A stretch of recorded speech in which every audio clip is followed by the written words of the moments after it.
हन्तानं नमो सिद्धानं नमो आयर्यानं नमो वज्रायानं नमो लोहे सर्वसाहुनं। बोलिए अनंत सिद्ध परमेश्वरी भगवान की जय। चिंतामणि पार्श्वनाथ भगवान की जय। परम पूज्य तपस्वी सम्राट आचार्य भगवान श्री सन्मति सागर जी गुरुदेव की जय। परम पूज्य प्राकृत ज्ञान केसरी चतुर्थ पट्टाधीश आचार्य भगवान श्री सुनील सागर जी गुरुदेव की जय।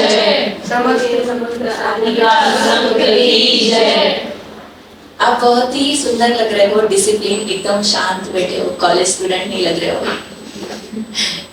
फिर भी जैनिज्म इज द बेस्ट। और जैन होने के नाते आप डिसिप्लिन, अपनी डिसिप्लिन के हिसाब से ही आप बता देते हो कि आप जैन। एक बार की बात है कि एक लड़की अपने पापा से झगड़ा करने लगी। वो कहने लगी कि क्या पापा आप रोज रोज मुझे रोक टोक करते हो, बाहर घूमने नहीं जाने देते हो, कभी यहाँ जाओ तो रोक देते हो, कभी वहां जाओ तो रोक देते हो, कभी अच्छे कपड़े पहनने नहीं देते हो, स्लीवलेस लड़कियां पहन के घूमती है, मुझे घूमने नहीं देते हो, ऐसा क्यों करते हो? हमेशा रोक टोक, बाल खुले मत रखो, बालों में तेल लगा कर रखो, ये सब क्यों?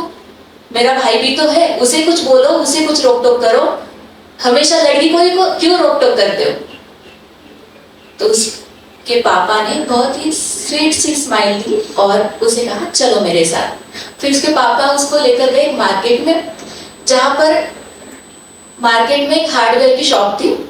हार्डवेयर की शॉप में बहुत सारे रॉड्स होते ना, मेटल वगैरह सब ऐसा पड़ा हुआ था। और फिर जिसको कोई मतलब कभी धूल चढ़ रही है उस पे, कभी कुछ हो रहा है, कचरा आ रहा है उस पे, वो उसको पापा ने उसको दिखाया कि देखो ये है मेटल, इसको किसी प्रोटेक्शन की जरूरत नहीं, इसे किसी अलमारी में रखने की जरूरत नहीं है। फिर बेटी को कुछ समझ में नहीं आया, बोले क्या करे पापा, मैंने क्वेश्चन कुछ और पूछा और कुछ और बता रहे। फिर आगे लेकर जाते हैं गोल्ड की शॉप में, ज्वेलर्स के पास। फिर वहां पर उसके पापा ने कहा कि हमें एक डायमंड खरीदना है, वो दिखाई।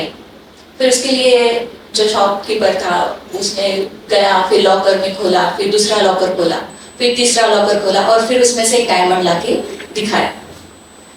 पापा को खरीदी करना नहीं था, पर बेटी को समझाना था कि जो लॉकर के अंदर और लॉकर के अंदर रखा जाता है वो डायमंड होता है। वैसे ही तुम्हारी लाइफ है डायमंड की तरह, और तुम्हारे भाई जो है वो मेटल की तरह है, जिसको कोई प्रोटेक्शन की जरूरत नहीं है, स्पेशली किसी लॉकर में रखने की जरूरत नहीं है, उसे कोई भी लेगा नहीं।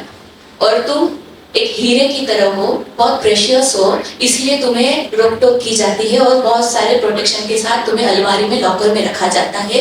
इसका मतलब तुम डायमंड हो, तुम्हारी बहुत वैल्यू है। बेटी समझ गई और उसे पता चला कि असली वैल्यू है मेरी, मैं डायमंड हूँ, इसलिए मुझे रोक टोक की जाती है। सिंप्लिसिटी मतलब ऐसा नहीं कि बहन जी बन जाना और फिर गरीब की तरह दिखना। सिंपल होना मतलब अपनी सोच से, सिंपल सोच से ऊंचा उठना है और अपना जो एटीट्यूड है उसे सिंपल रखना है। जैसे बहुत सारी जरूरत की चीजें होती है, किसी के पास ब्रांडेड फोन होगा, किसी के पास ब्रांडेड घड़ी होगी, किसी के पास कुछ होगा ब्रांडेड, पर अगर तुम उस लड़की के पास देखकर कंपेयर ना करो तो तुम्हारी असली ताकत है। कि अगर तुम्हारे फ्रेंड के पास कुछ बहुत अच्छी चीज है और फिर उसके पास देखकर तुम सोचोगे अरे यार मेरे पास नहीं, उसके पास बहुत अच्छी चीज है, कंपेयर करना चालू हो जाता है, कंपैरिजन चालू हो जाता है। इसे स्टॉप करना है। अगर मैं कहूँ कि आपकी जो ड्रेस है अच्छी नहीं लग रही है, तो आप सोचोगे मुझे तो अच्छी लग रही है ना, आपको अच्छी लग रही है? स्टैंड अप पर्सन है याशिका।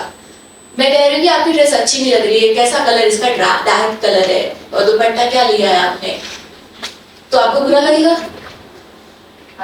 हाँ बुरा लगेगा, क्योंकि ये हाँ सिंपल है कि कोई अगर तुम्हें कहे कि अच्छी नहीं लग रही है, पर जब तुमने ये ड्रेस खरीदी थी तब तुम्हें पसंद आई थी ना? अपनी हाँ अभी भी पसंद है, क्योंकि ये तुम्हारी चॉइस थी। किसी के कहने से तुम अपने आप को बदल नहीं सकती, है ना? कि अगर तुमने ये सब ड्रेस खरीदी तब तुम्हारी चॉइस थी, और बाकी फ्रेंड्स, अगर किसी ने तुम्हारे फ्रेंड को, तुम्हारी फ्रेंड है किसी ने बोल दिया कि ये ड्रेस अच्छी नहीं, मुझे अच्छी नहीं लग रही, तो नेक्स्ट टाइम पहनने के टाइम सोचोगी ना कि उसको अच्छी नहीं लगती, मैं नहीं पहनूंगी, दूसरा और कुछ ट्राई कर लेती। तो है। हाँ, ये होता है कि अगर उसने कह दिया कि मुझे ड्रेस अच्छी नहीं लग रही, तो मैं सेकंड टाइम सोचूंगी यार नहीं पहनना मुझे, पर जब मैंने खरीदी थी तब मेरी चॉइस थी, पैसे मेरे थे, है ना। तो सब कुछ मेरा होने के बावजूद भी मैं अगर दूसरों पे डिपेंड कर रही हूँ कि मैं कोई प्रोडक्ट नहीं हूँ कि कोई मुझे अप्रूव करे, है ना। मैं कोई प्रोडक्ट नहीं हूँ कोई मुझे अप्रूव करे, मैं खुद एक आत्मा हूँ जो बहुत वैल्यूएबल है, बहुत इनक्रेडिबल है। मैं आत्मा हूँ, किसी के कहने से मुझे कोई फर्क नहीं पड़ता, पर इतना ध्यान रखना है कि मैं एक डायमंड हूँ, जो बहुत प्रोटेक्टिव होना जरूरी, बहुत प्रोटेक्शन के साथ रहना जरूरी है। जैसे सोशल मीडिया कहते हैं ना, कॉलेज लाइफ बहुत ग्लैमरस होती है, और मतलब नया नया आउटिंग, लॉन्ग ड्राइव पर जाना, फ्रेंड्स के साथ खेलना कूदना, मतलब घूमना खाना पीना, ये सब कुछ होता है कॉलेज लाइफ में।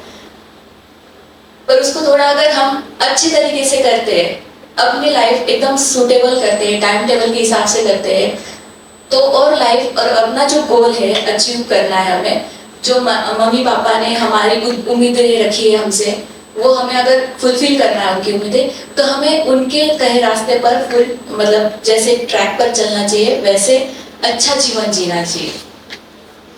हमारे पास देखकर किसी को लगे कि हाँ रिस्पेक्ट, हमारा ड्रेसिंग स्टाइल वैसे होना चाहिए कि सामने वाला देख के रिस्पेक्ट करे। जावेद उर्फी जावेद नाम सुना है ना सबने, और देखा कि ये सब उसको देखते ही, उसको देख के कोई हाथ जोड़ता है, जोड़ता है हाथ? क्यों? सब मजाक उड़ाते हैं कि आज क्या नया पहनेगी, है ना। तो हाँ, वही कोई उसको देख के रिस्पेक्ट नहीं करता, पर आपके सामने अरिका माता जी बैठी है, ड्रेसिंग स्टाइल देखो, कहीं से कोई बॉडी दिखती है? नहीं दिखती। आपको स्वतः ही हाथ जुड़ जाते हैं और मस्तक झुक जाता है विनय के साथ, रिस्पेक्ट के साथ। हम भी अपना जीवन, जावेद उर्फी वो जो है कैसे पहनती है, क्या पहनती है, उसको मैटर नहीं करना है। हमारी लाइफ हमको बेस्ट बनाना है, उच्च बनाना है, हाई लेवल की बनाना है। मेरा थीम था कि सिंपल लिविंग हाई थिंकिंग पे बोलना है। सिंपल लिविंग तो सबकी है ही, है ना। सिंपल लिविंग के साथ में हाई थिंकिंग। सिंपल लिविंग मतलब ऐसे नहीं कि गरीबों जैसा, उसके लिए सोच ऊंची होनी चाहिए,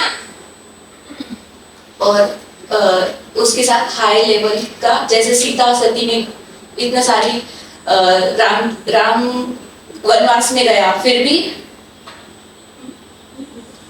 राम वनवास में गया, उसके पास कोई बंगला नहीं था, गाड़ी नहीं था, कुछ नहीं था, फिर भी सीता ने उसे चूज किया कि उसके साथ ही जाना है। फिर जब रावण ने उसको हरण कर लिया, रावण के पास क्या कमी थी? उसके पास तो ऐश्वर्य था, सोने की लंका थी, सब कुछ था, और राम से भी स्मार्ट था, राम से भी हैंडसम था, और उसके पास इतनी सारी चीजें थी, पर सीता ने उसको चूज नहीं किया। सीता ने अपने शील को चूज किया, वो अपने सिंप्लिसिटी के साथ अपने शील पर अटी रही। वैसे ही हम सबको भी सिंपल रहकर अपनी सोच ऊंची करना है। और आपके सामने इतनी सारी आरिका माता जी है, जैसे आरिका सुदृढ़मती माता जी है, उन्होंने इंजीनियरिंग किया है, सब कुछ, मतलब इतनी बड़ी कंपनी में जॉब की ऑफर आने के बाद भी उसको नहीं एक्सेप्ट किया, और आज आरिका माता जी सबसे बेस्ट पोस्ट होती है, उस पे बैठी है आरिका सुदृढ़मती माता जी। फिर आरिका सुस्वरमती माता जी, जिसकी आवाज तो आप सभी ने सुनी होगी, नाम ही सुस्वरमती माता जी, इतना सुंदर वॉइस है। उन्होंने सब कुछ किया, सब कुछ देखा लाइफ में, एंजॉय किया, पर पता चला कि असली शांति, असली सुख, असली पीस क्या है, तो वो उन्होंने अचीव किया। आरिका संगीतमती माता जी, जो बहुत ही ज्ञानी है, संस्कृत वगैरह में भी बहुत अच्छा कमांड है उनका, और गाती भी बहुत अच्छा है। और आरिका संपन्नमती माता जी बारे में तो सुना ही आपने। तो सभी, और बाकी और भी आरिका माता जी है, सभी अच्छे पोस्ट, सबने बहुत अच्छे पोस्ट पे जॉब किया, अच्छी डिग्री हासिल की, और फिर पता चला कि असली पीस, असली स्ट्रेंथ हमारे आर्यिका जीवन में है, उसी को और उसको आप आइडल समझकर, मॉरल समझकर आप आगे बढ़े और जीवन को उन्नत बनाएं। ओम।